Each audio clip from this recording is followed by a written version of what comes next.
I have the task of talking about loneliness from a slightly different perspective, and there are going to be some overlaps, I think, with the presentations from this morning's session from Ness and from Jenny. And in some ways that's probably inevitable, given that we've collaborated on a number of projects over time, and that this is a group of researchers today who have been trying to think about new ways of considering loneliness for a number of years. Now, I travelled over from Shannon yesterday, and somehow on the flight I managed to misplace my slides that related to a mediation and moderation model. I didn't even bring my slides on multiple classification analysis, so I hope that you bear with me if this is rather more low-tech, and review some of the things that you may think you know already about loneliness, but also I'm hoping that I can prompt you to think about loneliness in a slightly different way. So the focus here is on rethinking loneliness as exclusion from social relations, but what I want to do is to say a bit more than just talk through my understandings of social exclusion and social inclusion. So I'm going to start with a few what I think are orientation points to get us going, and then pick up on loneliness relating to some of the ideas that Jenny and Ness have already talked about, but thinking about the implications of looking at loneliness as a public health issue, looking at loneliness from a life course perspective, and also understanding loneliness as a form of social exclusion. I have a real interest in social policy responses to issues around inclusion, exclusion. So I'm going to treat you to a little excursion, if you like, which could be the main focus of our discussion in terms of how we understand drivers of loneliness, drivers of exclusion, and also then the potential responses that are available to policymakers and practitioners in relation to addressing loneliness. And that will lead me to a few ideas about the direction of future research on loneliness. Jenny started with some other long-standing studies around isolation and loneliness. I don't go quite as far back as Durkheim. I'll not even go down that route of explaining why. But what constantly frustrates me as an academic, and I don't know whether others share this sense, is that new generations of researchers are typically ignore the classic studies of particular field, and sometimes findings are reported and interpretations given that really are not that novel, but they're presented as novel.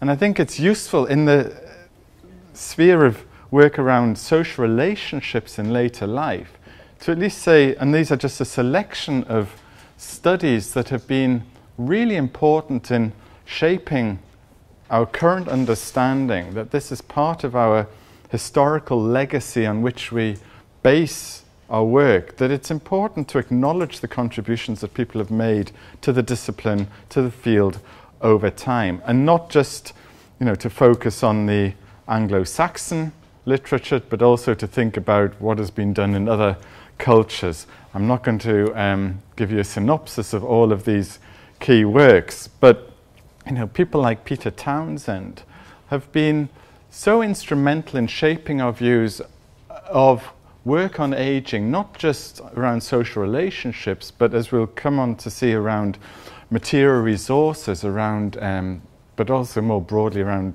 disability and institutional care provision. That it's always amazes me when I have PhD students who don't refer to this type of work when they're presenting their theses, and then when you tell them to go and read this, the Family Life of Old People it's a short book. It's a fabulous book. It is so readable, and it tells you so much about social relationships in later life that it bears reading and rereading. I'm given a talk around this similar topic in Vienna, and one of the reasons I went to Vienna is that was where Leopold Rosenmeier developed his work around, at a similar time to Peter Townsend, around exploring neighborhood relations, social relations of people in later life.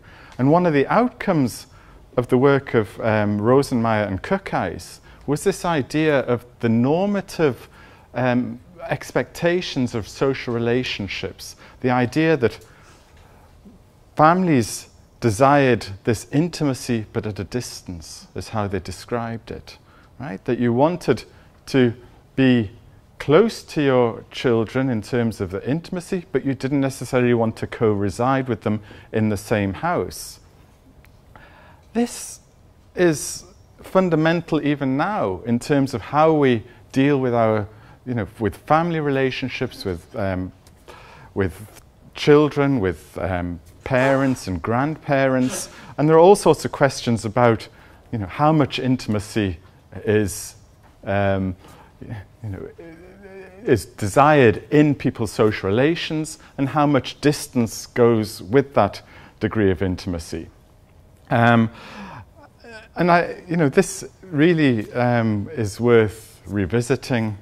And then we have also Weiss's work on social and emotional loneliness, and also the many studies that Jenny has talked about as well. So I think it's important that we situate what we now think of as new directions around isolation and loneliness within that historical context, but it also gives us a chance to think about change over time, which is also important.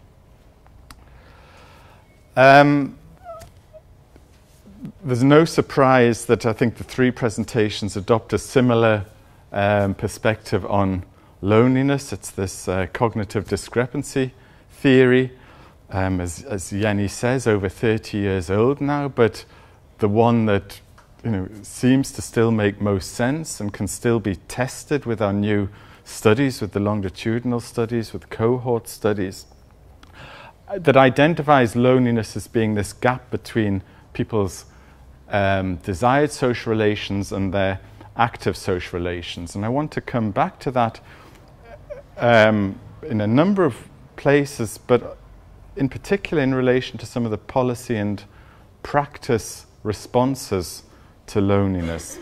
And loneliness contrasts then with social isolation, which we should regard as an objective measure. And it's constantly important for us to keep those two ideas separate. They're related, but they're separate. And they become blurred often in sort of popular discourse, but from a scientific perspective, to distinguish between the subjective and the objective conditions is incredibly important in terms of developing measures and understandings of these ideas. And what we've done in our work historically is to regard both loneliness and isolation as forms of exclusion from social relations. And I'll show how loneliness and how that broader understanding allows us to pursue different types of research question that draw in a much wider range of researchers into the study of social relationships than has previously been the case. I'm not presenting a lot of data. These are just orientation points. I thought Christina would like to see a slide that summarizes some of her work with colleagues, just in case she's forgotten this. But what's crucial here, I think, is the relative consistency in terms of the prevalence of loneliness across UK general populations of older people. So typically we have between 7 and 10% of older people being categorized as being always, often, frequently lonely. And that hasn't really changed so much since the first studies were conducted in the 40s and 50s. Of course, what has changed considerably are the numbers of people who are lonely based on increasing longevity, rising proportions of older people. We also know quite a lot about groups that are at heightened risk of loneliness, and I would say that these are similar groups who are also at heightened risk of other forms of social exclusion. And there is conflicting evidence from different countries and different cultural contexts, but broadly, people aged 75 and over are more likely to be lonely. There's an association with living alone. Groups who are sort of never married, so marriage has been shown in a lot of research as being a protective factor. But then, of course, we need to also look at the ambiguities around personal social relationships. There is mixed evidence around different minority ethnic groups. So in some communities there appears to be a higher prevalence of loneliness. In work we have done in disadvantaged communities in England, we found very high rates of loneliness amongst Pakistani and Somali populations, lower rates amongst different groups of people of Indian ethnic origin. And then we know also about the relationships between physical and mental health, between people who are living in poverty, on low incomes, and loneliness. And also work that connects loneliness to particular types of residential community. And this is something which, again, I want to come back to in terms of environmental determinants of loneliness, because this is a component of our understanding of social exclusion, is that in some of the work that we've been involved in the UK and then since in Ireland, it appears as if there are strong relationships between the type of community that somebody lives in and the prevalence of loneliness in particular types of community, both urban and rural. But these are not easily explainable differences. So even in disadvantaged urban communities in England, we find that some communities have much higher rates of loneliness than other communities. So communities that share similar socioeconomic characteristics may display very different levels of loneliness. So I have a slide that shows this. This is work that Jenny and I published a number of years ago, but classic work always bears repetition. And what this shows is for very disadvantaged electoral wards in parts of London, Liverpool, and Manchester, which were chosen because of the intensity of social deprivation in these communities.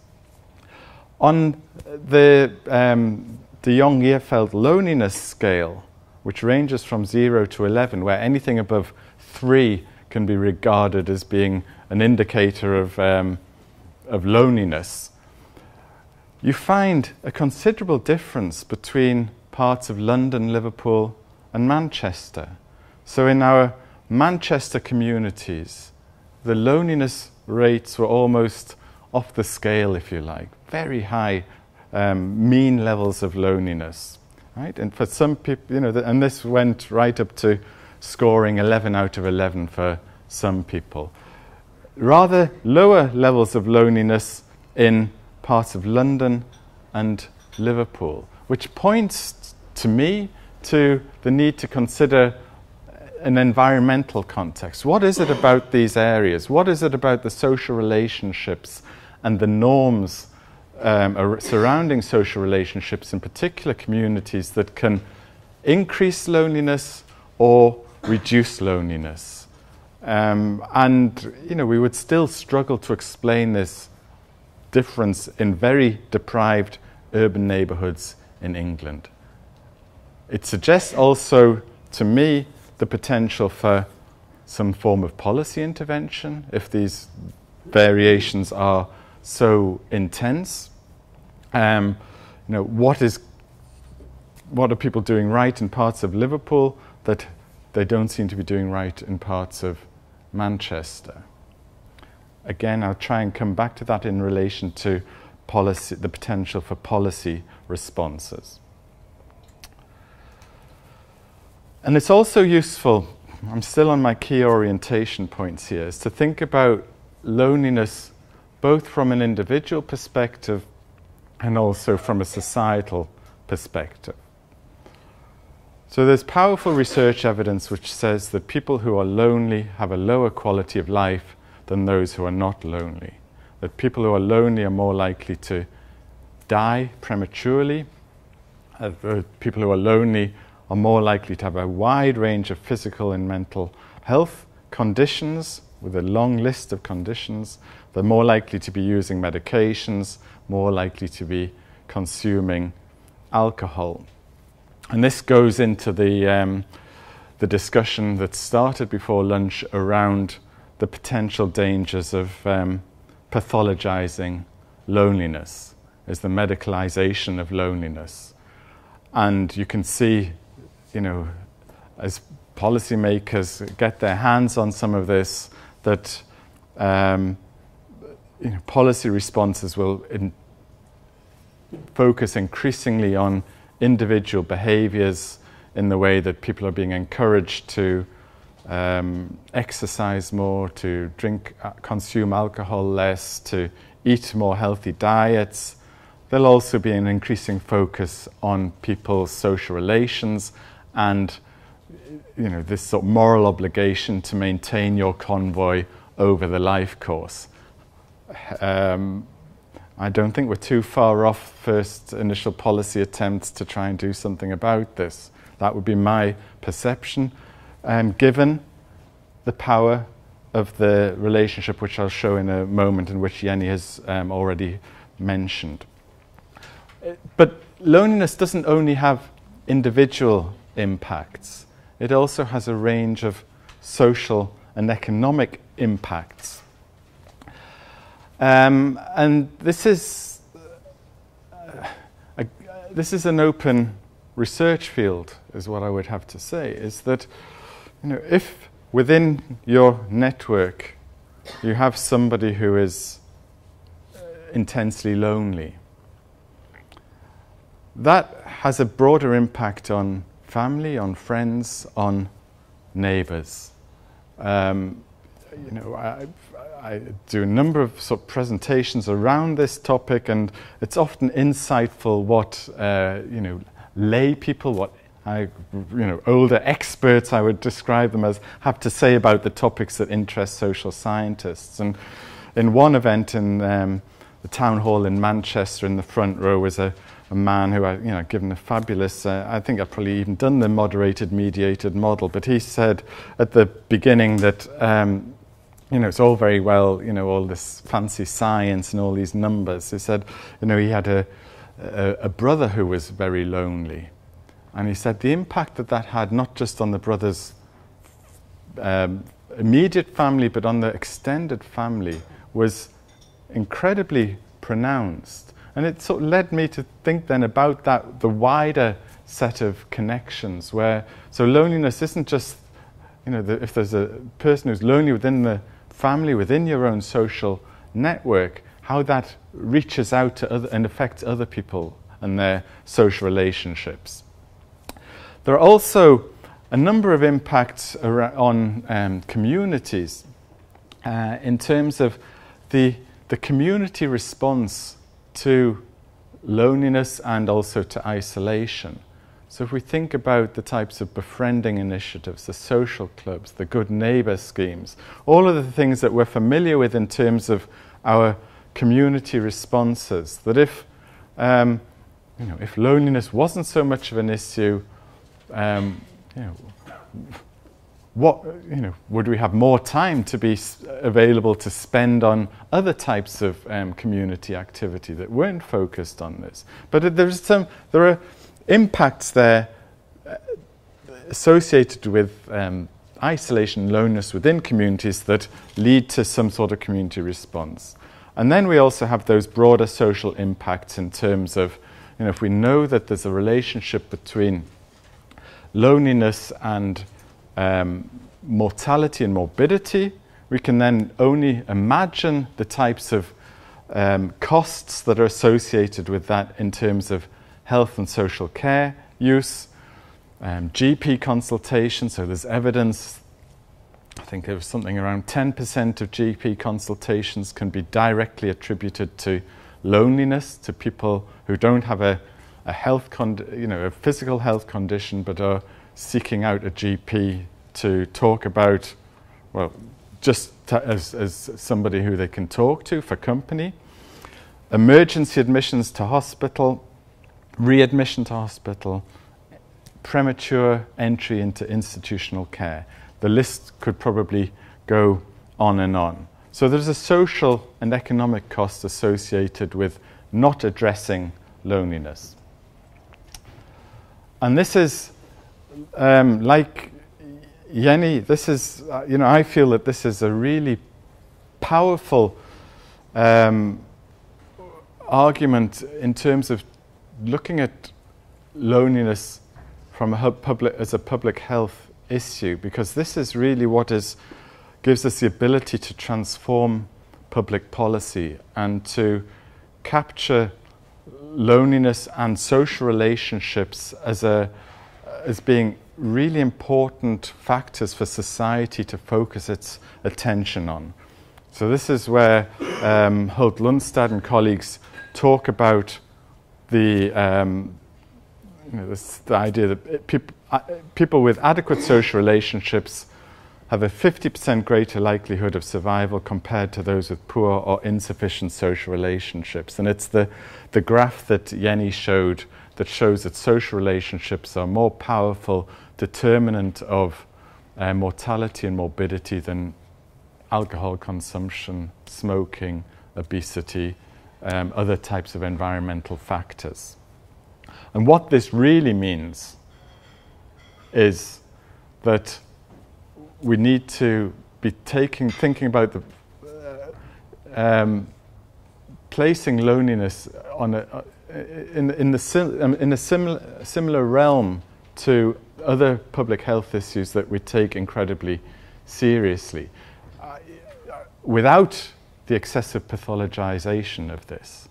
Right? So public health is a very broad area, and I would say, well, you know, we need to be focusing rather more on supporting people's social relationships in a constructive and creative way than perhaps on addressing other types of lifestyle behaviors that affect our mortality and morbidity.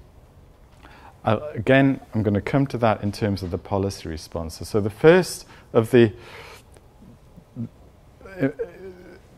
opportunities to rethink loneliness is to think through what this means in terms of public health and the way in which loneliness is connected to other types of disadvantage, as I'll show in a moment, gives us an opportunity to promote a different type of public health approach to tackling loneliness. We've also heard this morning in terms of allusions to loneliness as a life course issue, and this addresses the sort of dynamic nature of loneliness over time. So individuals' experiences of loneliness, we heard this morning, fluctuate across the life course, reflecting changes in people's personal circumstances. So as people move in and out of relationships, as the convoy moves closer together or moves further apart, as people change jobs, move house, all of these things affect individuals' experiences in terms of how they interpret their social relationships, but also affecting their attitudes and aspirations in relation to social relationships. So the retirement community is a very good example of this. Like an extra care housing facility is that if people are moving to have, because they're attracted to the idea of having better social relationships, they may be incredibly disappointed when that doesn't actually happen, when they get into this community and don't get to know their neighbours, or that they have nothing in common with the people who they've moved in with. It's also useful in terms of a life course perspective to think about loneliness as being a characteristic of certain life stages.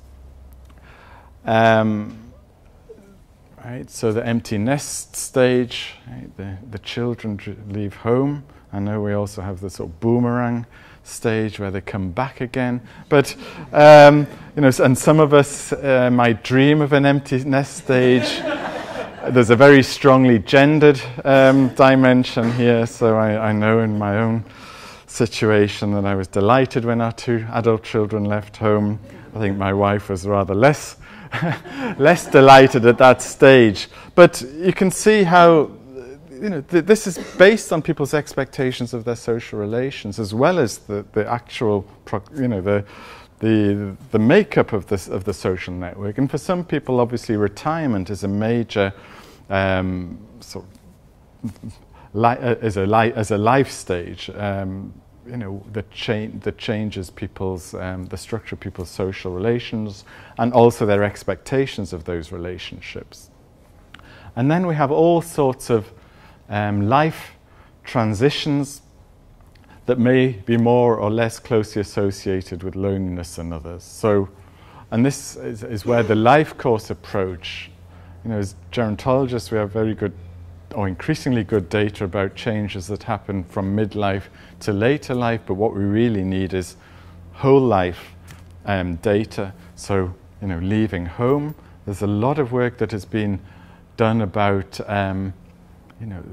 loneliness amongst student populations, right? Typically done by psychologists who have a ready pool of students who they can encourage to fill out their questionnaires. I nearly said something different there. But as a transition, and this is, in Ireland as well as my experience in the UK, is that some people experience that transition into higher education as an incredibly lonely time, where people may be surrounded by hundreds and thousands of other people of a similar age, but they're not making that connection. Relationship breakdown, migration, bereavement, the onset of chronic ill health, the assumption of caring roles. These are some of the transitions that I guess Ness is modelling in her, in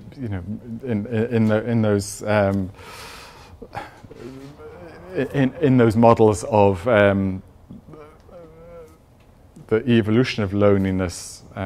Even though these are cross-sectional models, is trying to build in some transition points. And I think it's also worthwhile thinking of loneliness as a cohort issue for some groups. And here I was trying to think about some creative examples of how that might be represented.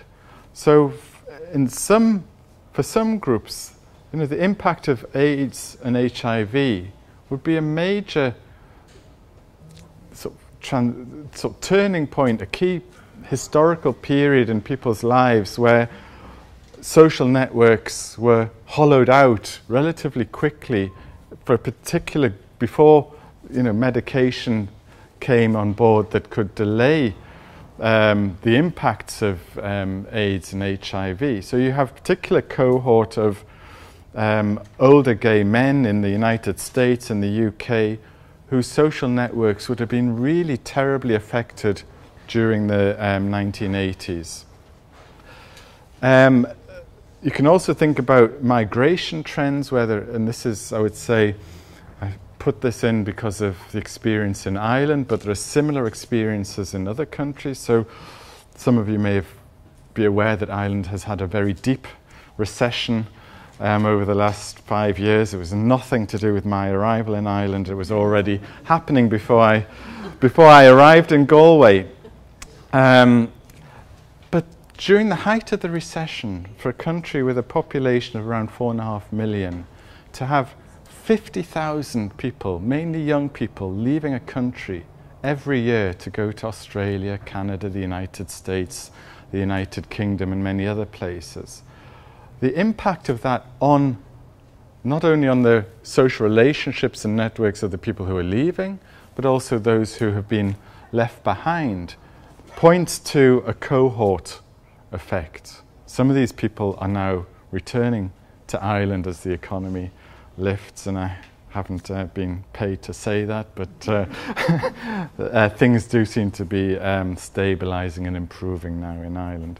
And I would also say, and this is probably a bit tangential and a bit of a reach, but the potential for particular policies to be made at particular points in time can have very damaging effects on social relationships. And the example I would choose from the UK here, but it's an unresearched example as far as I'm aware, would be the bedroom tax and the effect that this might have in terms of people being obliged to relocate so that they can live in affordable housing, and the way in which that then damages, affects a particular cohort's experience.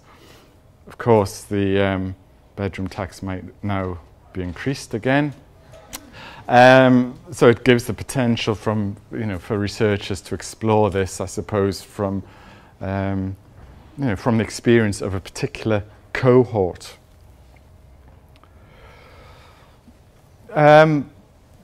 In the work that I was doing in Britain before I moved to Ireland, which was looking at experiences of ageing in very disadvantaged urban communities, we developed a broad understanding of social exclusion that incorporated the social relations dimension as one of the different dimensions of social exclusion. And we understand there are countless definitions of social exclusion, but I thought I would treat you to one which I think from Hilary Silver really summarizes very nicely what exclusion implies, and then relates also to loneliness. So she describes exclusion as a multidimensional process of progressive social rupture. It detaches groups and individuals from social relations and institutions and prevents them from full participation in the normatively prescribed activities of the society in which they live. Now, to me, this is about loneliness, or could be interpreted as being around loneliness, and locates loneliness within a broader set of forms of disadvantage. In work on social exclusion, Tony Atkinson, an economist, has drawn attention to some of the reoccurring features of definitions of loneliness, which also might relate to exclusion, which might also relate to loneliness. So he talks that whether people are excluded or not can only be determined in relation to others and in the society in which they live. That exclusion implies an act with agents, whether people are excluding themselves or being excluded by others. And I think that is important in relation to the loneliness idea, is that people may be lonely because of things that happen beyond their control, but they may also be lonely because of actions that they purposefully take themselves, that exclusion is dynamic and operates across time and space, and that it's potentially also across generations, and that exclusion is multidimensional. So our approach to exclusion recognizes these 5 different forms of disadvantage, which crucially are related. And this is where I think there is real scope to consider loneliness within that wider context. Right? So we consider exclusion in terms of people's material resources, their social relations, their ability to participate in civic activities, access to services within the home, beyond the home, and also this important neighbourhood dimension. But what's crucial is the interrelationship between these. And this goes back to some of those classic studies that I would have mentioned right at the beginning. So Peter Townsend's work drew attention to the connection between poverty and enforced deprivation and loneliness and isolation. And that was also evident in the work that we did in disadvantaged communities. So we can think about the connection there between poverty on the one hand and loneliness on the other. And if we think then about addressing loneliness, we may also be able to do this by addressing poverty. Right? Poverty is not a fashionable policy target at the moment, but loneliness is. And for those of us who think addressing poverty is a major issue, we can also do this by addressing loneliness. For me, it just seems so obvious that if we're not making headway in terms of trying to alleviate poverty in later life, what we may be able to do is by saying, well, loneliness is this major public health issue. Right? Health inequalities are a major focus for policy making, perhaps less than they should be. But if we take this message seriously, we can address loneliness by using different types of policy intervention. And the same would be true in terms of civic activities, basic services, community and neighbourhood. What I really wanted to do then was to sort of smoothly run into thinking about some of the drivers, the range of drivers of exclusion from social relations, some of the causes of loneliness, if you like, which could then be modelled by those with skills in modelling, to see whether these are just hypotheses that don't stand up or not, or whether there's evidence that these are genuinely drivers of loneliness. And we can think about this at different levels. So I'd like to think of structural drivers. Right? These are the ways in which our norms and behaviours about social relationships are changing over time. The importance of families. We're now living in 4 and 5 generation families, so maybe grandchildren and great-grandchildren take on more are more important now than they were historically. Social and economic policies may also be driving exclusion from social relations. So if there's policies that are making older people poorer or restricting their access to social care and social support, that they could be seen as being drivers of loneliness. And also a number of sort of more global social trends that are characteristic of aging societies, so increasing migration, increasing individualization, secularization, that these may be seen as being these sort of societal types of drivers of exclusion from social relations. Going back to the work in urban communities and also in rural communities, especially in Ireland, I think there is it's important to take count of the spatial dimension of social relations.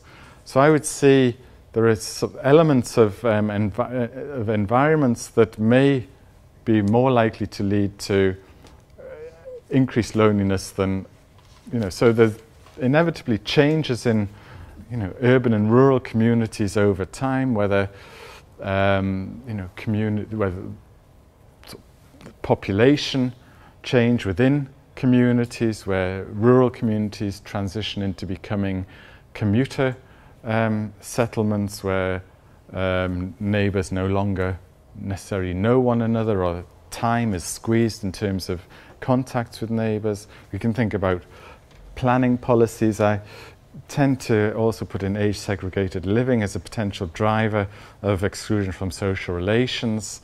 So, separating older people from younger people as potentially could be seen as a way of diminishing social interaction that older people desire, that might affect their norms and behaviours. And then we know about all sorts of individual drivers that affect people's social relations, and I'm not going to sort of dwell too much on that because we've looked at that this morning.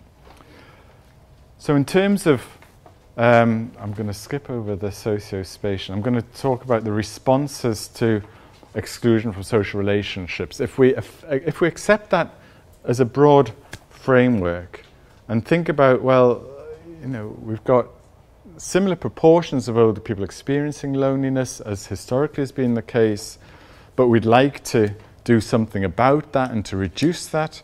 Well, at one level, at the sort of societal level, we can think about addressing the values and behaviours that societies hold towards older people, addressing issues around ageism and age discrimination, guaranteeing older people's human rights might be an approach that you could adopt there. I would say, guaranteeing access to sufficient resources and supports at all life stages is important in terms of access to health care, to social care, anti-poverty measures as a way of addressing loneliness and other forms of exclusion I would see as being central to this. But also maybe supports for transnational families that allow families to maintain the quality and quantity of social relations over long geographic distances. So these are just examples. On the environmental side, the age-friendly movement focuses very strongly and probably excessively on the physical environment, but equally important, or if not more important, is the social environment. So this is why I'm emphasising creation and maintenance of sociable, age-friendly environments, community development. Seems like a blast from the past, but it's incredibly important in terms of sustaining communities and maintaining social relationships. And in some ways, this is would be a plea to maintain some elements of the sort of traditional welfare model in relation to the good they do in terms of maintaining social relationships. So in Ireland, in our qualitative work, we talk to people aging in different types of rural communities, and the role of the home help seems incredibly important in terms of loneliness. But the home help service has been pared back right down to an absolute minimum, and and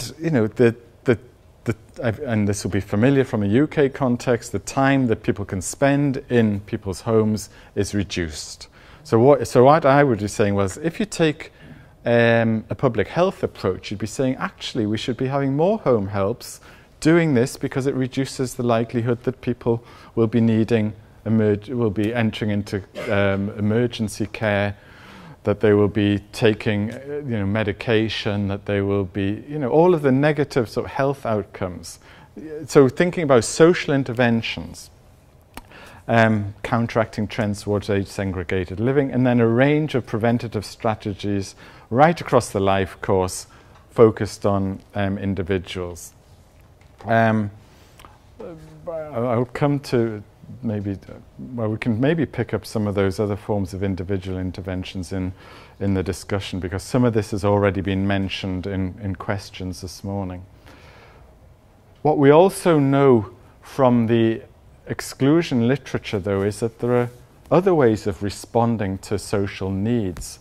And I often come back to the work of Ruth Levitas, so I apologize if people may have heard this before, but she identified these different discourses of exclusion in some of her work that looked at the social policy under Tony Blair and the new Labour government from the sort of late 1990s onwards.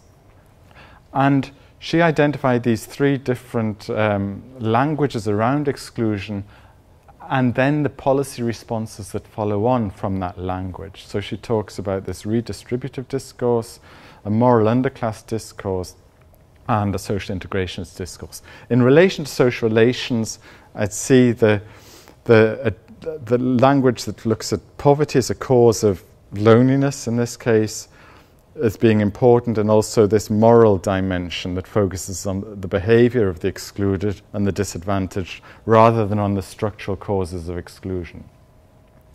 So if we accept that policymakers will be coming up with ideas to address loneliness, they will be doing this from the perspective these are sort of politically motivated decisions.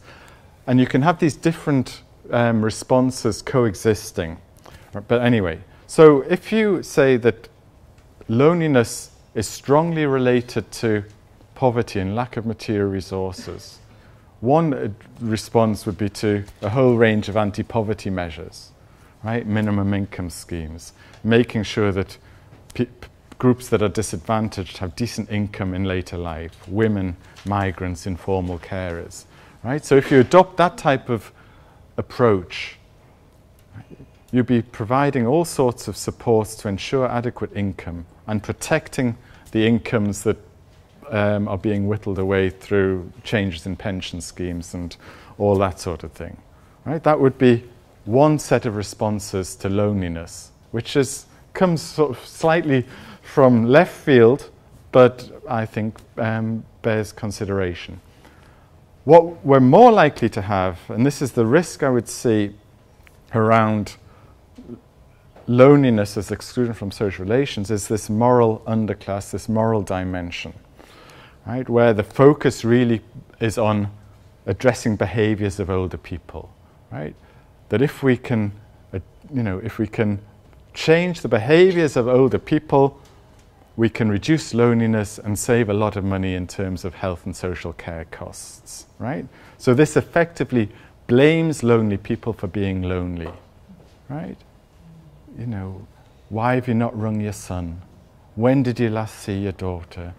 How many social relations, what's your convoy like, right? Why, call this person over there, go and make a visit to the person on the left, right. So I would see, without sort of belittling befriending schemes, which are often very well intentioned, you could see, that there are various policy measures to say, well, this person is lonely. We'll do this on an individual basis to help them overcome their loneliness. Digital literacy schemes, can have the best intentions, I suppose, but you're saying, well, there's all the Skype communications, there's all, there's opportunities to interact digitally with members of our social convoy remotely. But the problem is older people disproportionately don't have the skills to use this media. Let's put on click and connect programs. Let's train people in the use of all these things. Very worthy in its own right, but it comes with this moral overtone, I would say. So those are some of my more provocative ideas or interpretations of the way in which this could be regarded by policy. So I'm nearly done now. So I think the real challenge is around looking at this as a public policy issue, but not as a medicalized, pathologized way, but to think about public health in its broader sense. To think of loneliness being shaped by life course factors, that it's connected to other forms of disadvantage, and that variations in loneliness across communities suggests that it's possible to intervene to reduce loneliness. And these are my sort of future directions, I suppose, some of which have already been raised. So it's about thinking about the connections, the interactions between loneliness and other forms of exclusion. So how does loneliness relate to poverty? How does it relate to civic activities? And we can use our various national data sets to test this out. looking at causal pathways to loneliness that acknowledge an exclusion perspective, thinking about loneliness in different environmental contexts, whether those are urban or rural, or whether there are different types of urban and different types of rural. Cross-national comparisons are incredibly important in terms of testing out models. We need to use our longitudinal studies, but we also, I suppose as my finishing point, is to engage in that engaged critique of policy interventions to address loneliness from that perspective, doing all that we can to limit the sort of moralization of the loneliness discourse and the individualization of that, and recognizing this as a, as a public issue, as an issue for society as a whole, not just as an issue for individuals, even though individuals are the ones who experience the loneliness. So that's as much as I've thought through for the time being, but I'm more than happy to take questions and comments. Thank you.